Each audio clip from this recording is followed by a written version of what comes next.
I just want to say something before the story starts.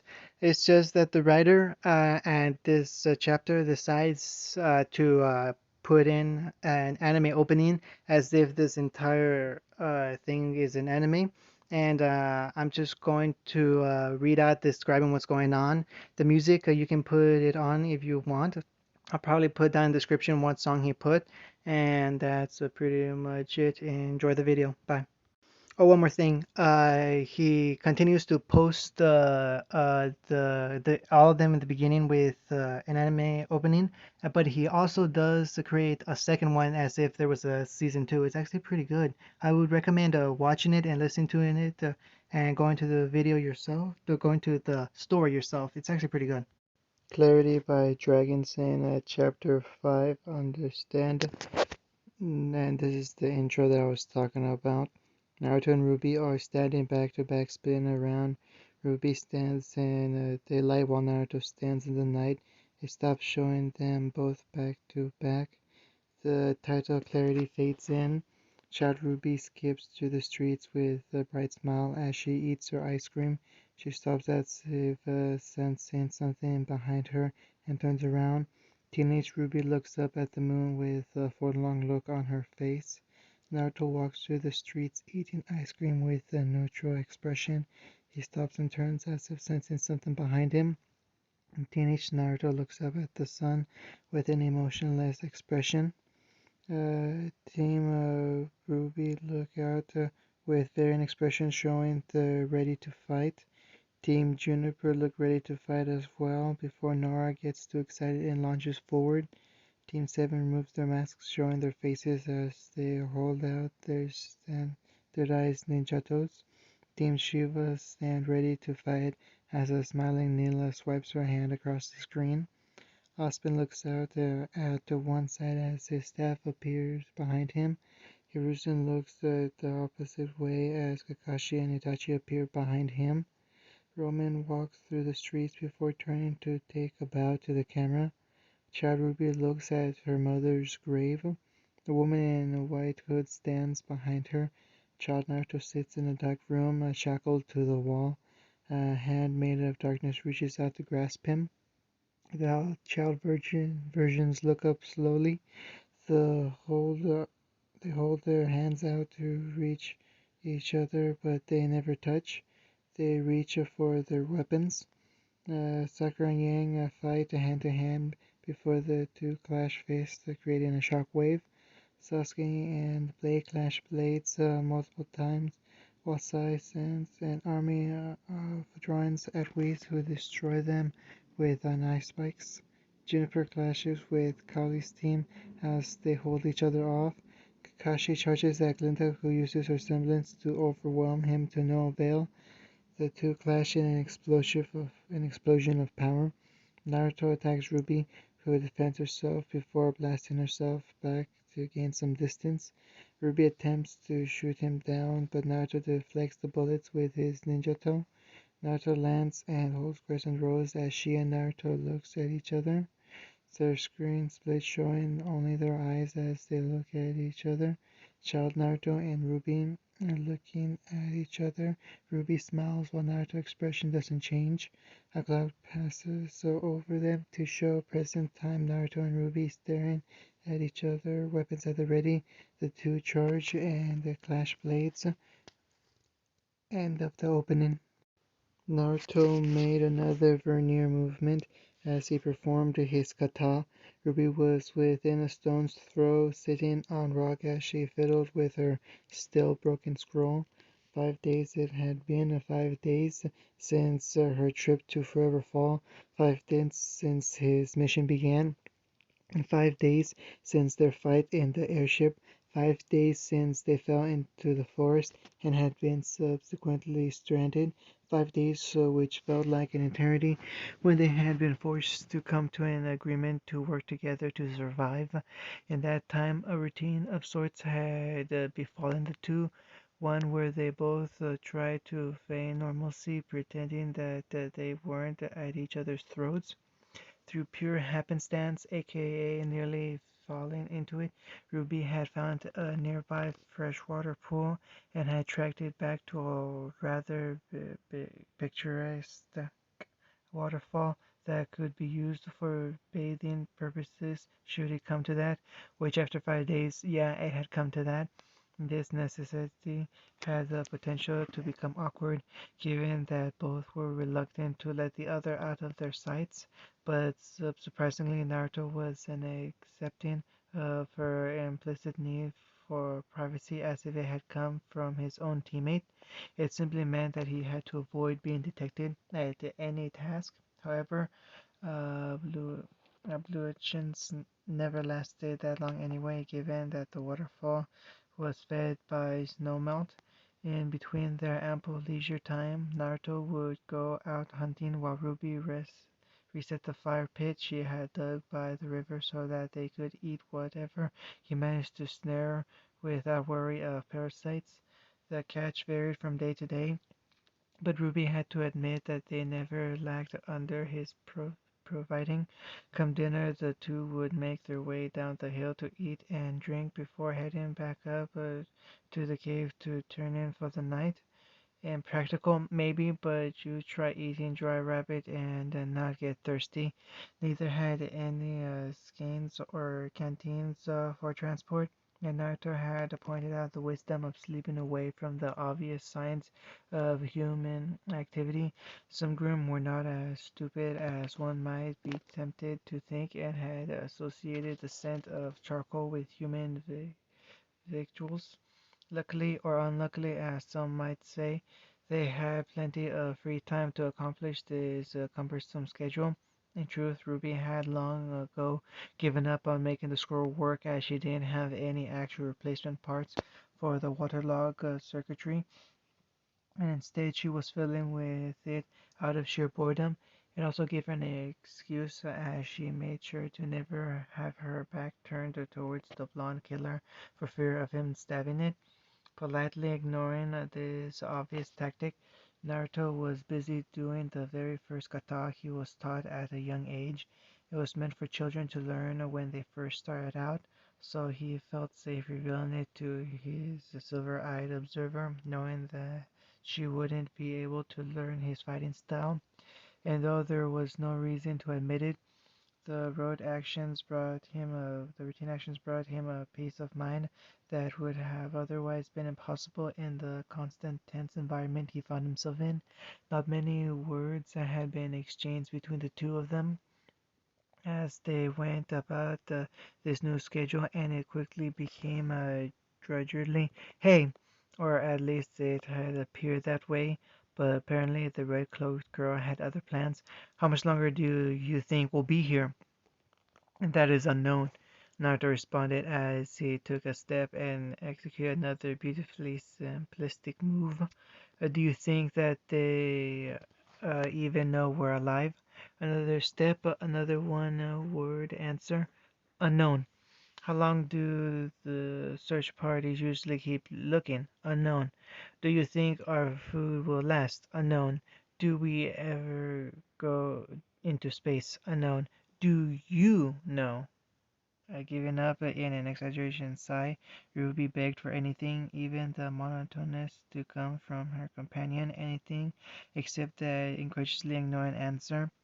"I know that it is time for me to hunt for dinner," the blonde responded after a beat in which he retracted into a locked stance, forming the sign of reconciliation with his fist in palm without really thinking about it or really comprehending what it meant.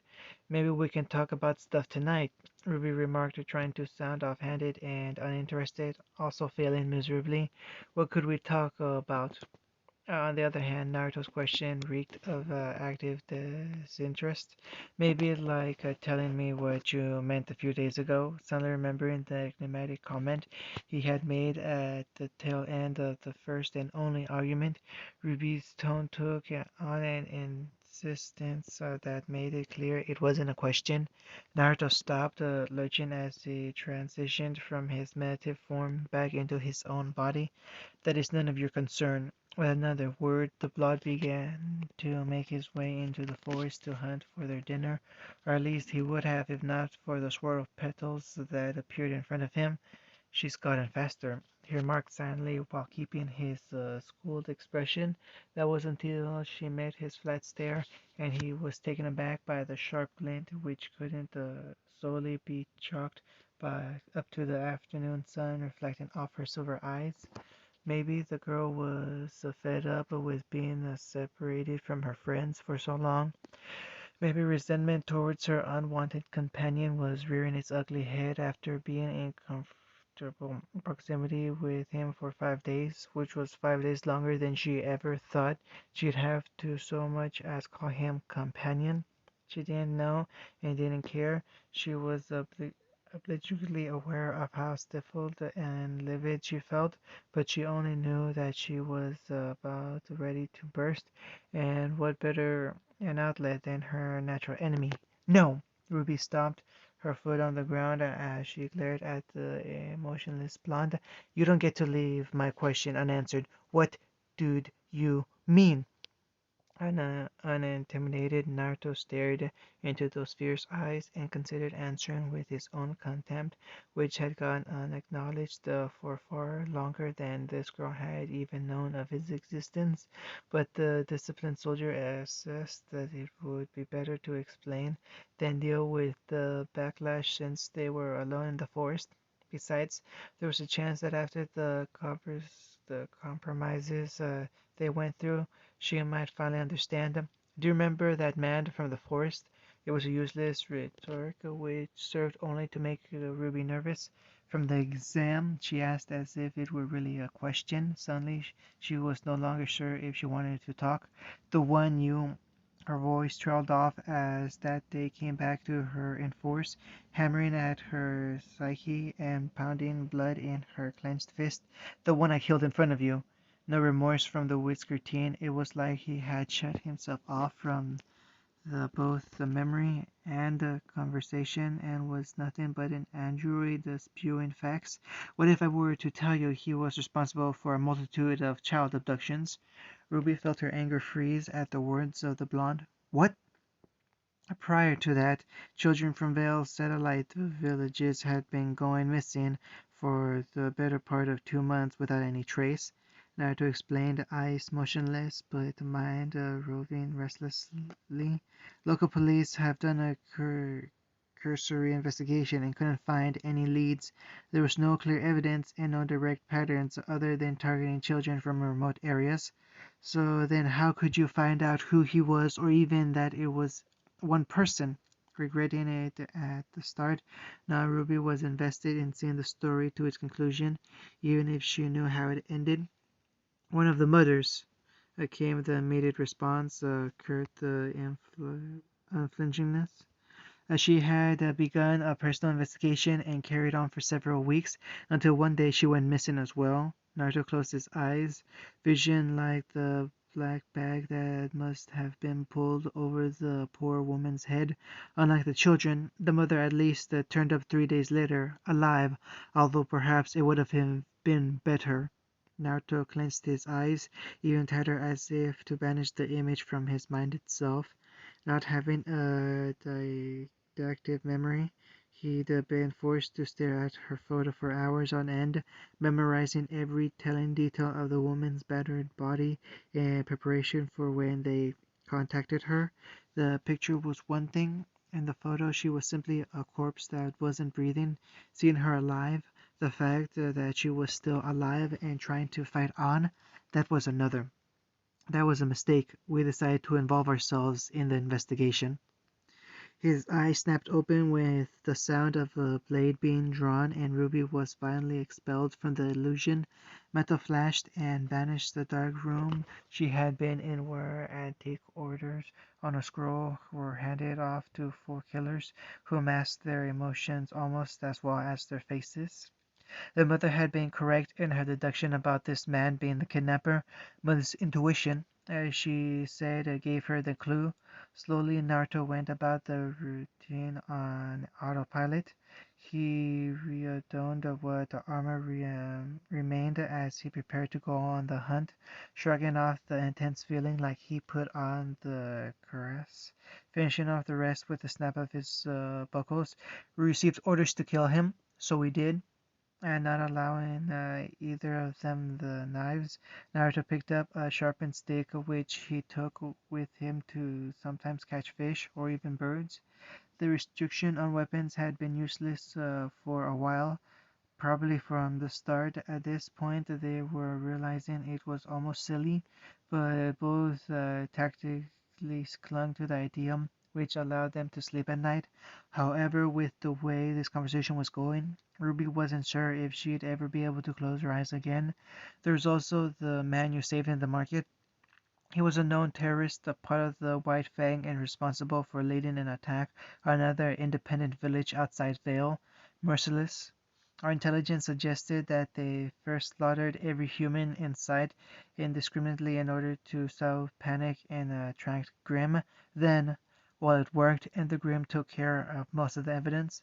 No, that couldn't be true. She didn't want to believe his words, but the young man before her had demonstrated time and again his inability to lie. Either she was wrong, or he was so indoctrinated into the belief that it might as well have been the truth, and that someone could such a thing to a person her age was almost as fearsome as the image that he painted in her head. Most recently, there was the man we were about to take out on the airship. He was a dangerous serial killer, already convicted for the death of 12 people. It was unclear why he mentioned this to her, why he continued to let the otherwise sensitive information flow forth from his lips, other than the fact that they'd been sealed for a decade. For the same reason, he couldn't rightly say whether it was cruelty or courtesy that caused him to talk, and therefore whether his words were spoken with detached or cold indifference. You think I don't understand the value of life, but I do. Naruto stepped closer as if he were about to drive a poisoned tipped dagger into her heart, but did so with a mere whisper as he walked past the frozen girl. I understand it better than you.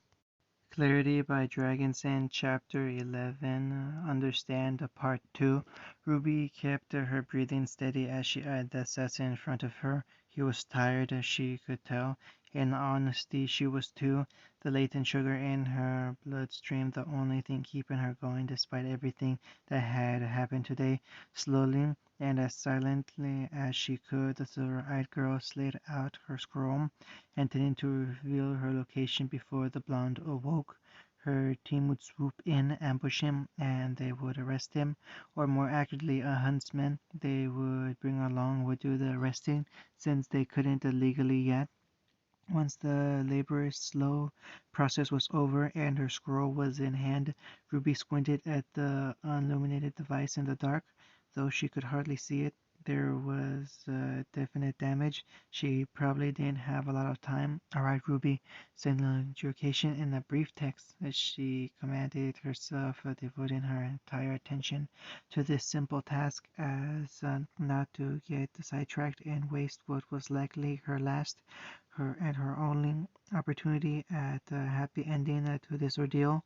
Easy. She began typing in the text almost blindly as the light was dialed down to the lowest setting, only looking up briefly to make sure the assassin was still sleeping. She looked again, and there was something wrong. His face was scrunched up in a way that made him look anxious, brow furrowed and lips pursed as if tasting something sour. The occasional twitch of his eyes was as well as random spasms confirmed her suspicion. He was having a nightmare. What could a cold-blooded killer have to be scared of? In truth, Ruby didn't want to think about it. Then suddenly his face relaxed. It was as if the mailing air trapped within him had been released with a sigh of utter relief and fled their cave in the shadows. His look was now peaceful, such tranquility that it spread to fill up their little cavern, and Ruby almost forgot that she had been fighting him not that long ago. he's injured, Ruby reminded herself because of her actions. Maybe she could get some perspective, understand why he killed. No, that was remembering her original mission. Ruby looked down at her phone to see that the screen had gone completely black.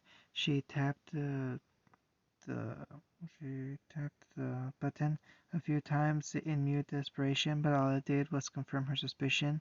The phone had finally succumbed to its damage. Well, no choice now. Sighing, the girl returned the scroll to its holster. She would work on it later to see if she could coax it to turn on for one last attempt, or more likely build something else when she got bored. She laid her eyes on Naruto one last time before she too succumbed to lack of power. If I'm stuck with only him to talk to, might as well see if I can get him to give me information on the others. Conjuring up this pragmatism, Ruby kept repeating it to herself, like hunting sheep to help her forget her doubt and go to sleep. But the doubt that had begun when she hesitated to send the message only continued to grow.